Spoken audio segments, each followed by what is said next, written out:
নমস্কার বন্ধুরা, দেখুন আমি আজকে পটল নিয়ে নিয়েছি, পাকা পাকা পটল। এই পটল আমি আজকে বাটা করব। এটা চিংড়ি মাছ দিয়ে বাটা করলেও ভালো লাগে, কিন্তু আমি চিংড়ি মাছ দিয়ে আজকে করব না। আমি শুধুই আজকে বাটা করব। ভালো করে ধুয়ে আমি কেটে নেব।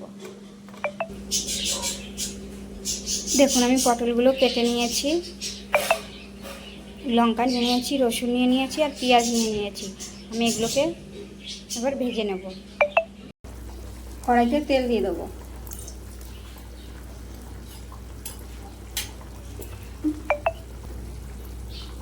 তেলের উপর দিয়ে দেবো কালো জিরে,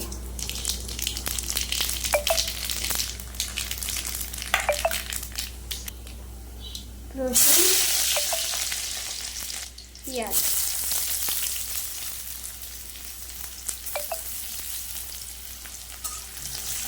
এগুলো একটু নাড়িয়ে নেব।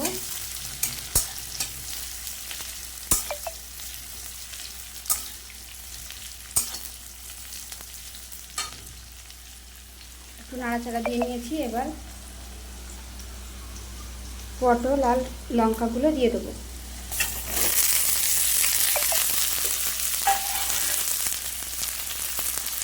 দিয়ে দেবো লবণ, হলুদ,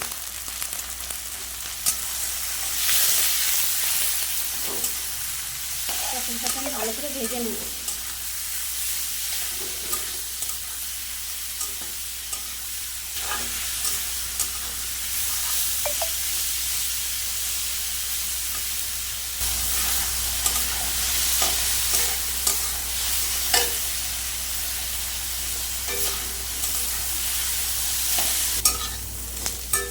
দেখুন পটলগুলো আমার ভাজা হয়ে গেছে। এবার আমি তুলে নেব